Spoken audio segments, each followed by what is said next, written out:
സുഗമോദേവി സീരിയലിൻ്റെ ഇന്നത്തെ എപ്പിസോഡ് റിവ്യൂയിലേക്ക് എല്ലാവർക്കും സ്വാഗതം. അങ്ങനെ നന്ദന് പുതിയ ജോലി കിട്ടിയതിൻ്റെ സന്തോഷത്തിൽ തന്നെയാണ് ചന്ദ്രോത്ത് വീട്. അങ്ങനെ ദേവികയാണെങ്കിൽ കെവിൻ്റെ വരവോട് കൂടിയിട്ട് തങ്ങളുടെ കുടുംബത്തിൽ വലിയൊരു മാറ്റം തന്നെ സംഭവിച്ചിരിക്കുന്നു എന്നൊക്കെ തന്നെ നന്ദനോട് പറയുന്നുണ്ട്, മുരളിയോടും. എന്തായാലും മീരയുടെ ഓർമ്മ ദിവസമാണ്. പ്രഭാവതിയും ചന്ദ്രമതിയും നേരത്തെ തീരുമാനിച്ചു വെച്ചതുപോലെ തന്നെ ക്ഷേത്രത്തിലേക്ക് ചെന്ന് പ്രാർത്ഥിക്കാനായിട്ട് പോവുകയാണ്. ഈ സമയം ഋഷിയുടെ കുറച്ച് കൂട്ടുകാർ അവിടെ നിൽപ്പുണ്ട്.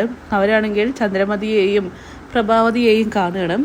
തൊഴുത് മടങ്ങാനിരിക്കുന്ന പ്രഭാവതിയെയും ചന്ദ്രമതിയെയാണ് അവർ കാണുന്നത്. വേഗം തന്നെ ഋഷിയെ വിളിച്ച് വിവരം പറയുന്നുണ്ട്. ഇങ്ങനെ പ്രഭാവതി ഇവിടെ വന്നിട്ടുണ്ട്, എന്താ ചെയ്യേണ്ടതെന്നൊക്കെ ചോദിക്കുമ്പോൾ തട്ടിക്കൊണ്ടുപോകാനായിട്ട് പറയുകയാണ്. അങ്ങനെ ഋഷിയുടെ ആ ഒരു ഫോൺ സംഭാഷണമൊക്കെ തന്നെ മറിഞ്ഞു നിന്ന് നമ്മുടെ അരുന്ധതി കേൾക്കുന്നുണ്ട്. ഋഷിയോട് ചോദിക്കുകയാണ്, നീ ഇപ്പോൾ ആരെക്കുറിച്ചാണ് സംസാരിച്ചതെന്ന്. ഞാനൊരു സിനിമയ്ക്ക് പോവേണ്ട കാര്യങ്ങളെക്കുറിച്ചാണ് സംസാരിച്ചത്, എൻ്റെ ഫ്രണ്ട്സിനൊത്തെന്നൊക്കെ പറഞ്ഞ് ഋഷിയാണെങ്കിൽ കള്ളം പറയുമ്പോൾ, പക്ഷെ സിനിമയ്ക്ക് പോകേണ്ട കാര്യങ്ങളൊന്നും സംസാരിച്ചതായിട്ട് കേട്ടില്ലല്ലോ. അങ്ങനെ ഋഷിയാണെങ്കിൽ ഒരു വിധത്തിൽ പറഞ്ഞ് ഒഴിവാവുകയാണ്. എന്തായാലും രജനിയെ ഞെട്ടിച്ചുകൊണ്ടാണ് ആ ഒരു കോള് വരുന്നത്. അതായത് നമ്മുടെ ഗിരീഷിനെ പോലീസ് അറസ്റ്റ് ചെയ്തെന്ന് പറഞ്ഞ് രജനിയാണെങ്കിൽ ഈ ഒരു കാര്യം അറിയിക്കാനായിട്ട് MLA ആയിട്ടുള്ള ദേവികയെ വിളിക്കുന്നുണ്ട്, എത്രയും പെട്ടെന്ന് പുറത്തിറക്കണമെന്നൊക്കെ പറഞ്ഞിട്ട്. പക്ഷെ ദേവികയാണെങ്കിൽ ഫോൺ എടുക്കുന്നില്ല. അങ്ങനെ ആ ദേഷ്യത്തിൽ അവളാണെങ്കിൽ നേരെ എത്തുന്നത് ചന്ദ്രോത്ത് വീട്ടിലേക്കാണ്. അവിടെ വന്ന് രജനിയാണെങ്കിൽ ബഹളം വെക്കുന്നു. സിദ്ധാർത്ഥൻ ചോദിക്കുന്നുണ്ട് എന്താ കാര്യമെന്ന്.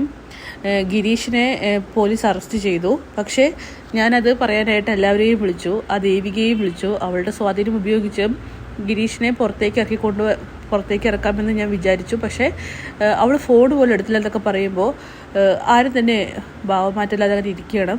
എന്താ നിങ്ങൾക്ക് ഞാൻ പറയുന്നതൊന്നും മനസ്സിലാവുന്നില്ലേ?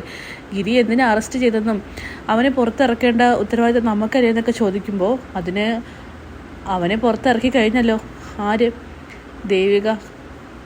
ഇത് കേട്ട് രജനിയാണെങ്കിൽ ആകെ ഷോക്കാവുകയാണ്. ദേവികയോ? അതെ, നീ പറയുന്നതിന് മുമ്പായി തന്നെ അവളത് ചെയ്തു കഴിഞ്ഞു.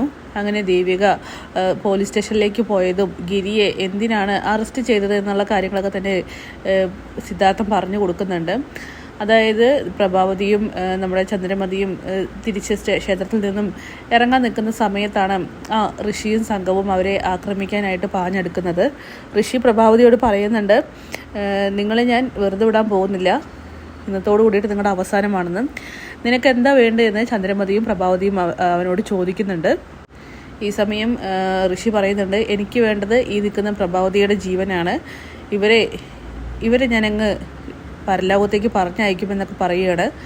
എന്തായാലും അവിടേക്ക് നമ്മുടെ ഗിരി വരുന്നുണ്ട്. അതായത് മീരയുടെ ഓർമ്മ ദിവസം ആയതുകൊണ്ട് തന്നെ അവൾക്ക് വേണ്ടി പ്രാർത്ഥിക്കാൻ വേണ്ടിയിട്ടാണ് ഗിരിയെ എത്തുന്നത്. ഗിരിയാണെങ്കിൽ ഈ കാഴ്ച കാണുന്നുണ്ട്. അവിടെ വെച്ച് അവരെ ചോദ്യം ചെയ്യുകയും തല്ലി ഇതാക്കുകയൊക്കെ ചെയ്യുകയാണ് ചെയ്യുന്നത്, പ്രഭാവതി ഉപദ്രവിക്കാൻ ശ്രമിച്ചതിൻ്റെ പേരിൽ. പക്ഷേ നിർഭാഗ്യവശാൽ ഗിരിയാണ് പോലീസ് അറസ്റ്റ് ചെയ്ത് കൊണ്ടുപോകുന്നത്. എന്തായാലും അരുന്ധതിയുടെ ആ സ്വാധീനം ഉപയോഗിച്ചുകൊണ്ട് ഋഷിയും സംഘവും രക്ഷപ്പെടുന്നുണ്ട്. അങ്ങനെ നമ്മുടെ ഗിരീഷിനെ പോലീസ് കസ്റ്റഡിയിലെടുക്കുകയും അതിനെ തുടർന്ന് ദേവികക്കാരെ അറിയുകയും പോലീസ് സ്റ്റേഷനിൽ ചെന്ന് സംസാരിക്കുന്നൊക്കെയുണ്ട്. അങ്ങനെ ഗിരി എന്താണ് കുറ്റം ചെയ്തതെന്നൊക്കെ പോലീസുകാരോട് നമ്മുടെ ദേവിക വളരെ ദേഷ്യത്തോടു കൂടിയിട്ട് ചോദിക്കുമ്പോൾ ആ കാര്യങ്ങളൊക്കെ തന്നെ വ്യക്തമാക്കുകയാണ്. ഇങ്ങനെ സമൂഹത്തിന് ഹാംഫുള്ളായിട്ട് നടക്കുന്ന കാര്യങ്ങൾ ചോദ്യം ചെയ്യാൻ പോകുന്ന ആൾക്കാരെയാണോ പിടിച്ച് അകത്തിടുന്നതെന്നൊക്കെ ദേവിക ചോദിക്കുന്നുണ്ട്. മര്യാദയ്ക്ക് അയാളെ പുറത്തിറക്കണമെന്നൊക്കെ ദേവികയാണെങ്കിൽ ഗിരീഷിന് വേണ്ടി വാദിക്കുകയാണ് ചെയ്യുന്നത്. എന്തായാലും ആ പോലീസുകാരനാണെങ്കിൽ അതൊന്നും അടങ്ങി പോകുന്നുണ്ട്, കാരണം അത് അരുന്ധതിയുടെ പോലീസാണ്.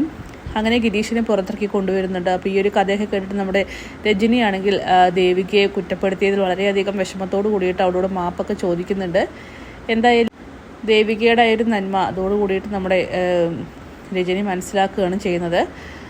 അങ്ങനെ പ്രഭാവതിയെ വീണ്ടും ഋഷിയുടെ ആ ഒരു കെണിയിൽ നിന്നും രക്ഷപ്പെടുത്തിയിരിക്കുകയാണ് ഗിരീഷ്. കാത്തിരിക്കാൻ കിടിലൻ എപ്പിസോഡ്സിനായിട്ട്. Bye bye.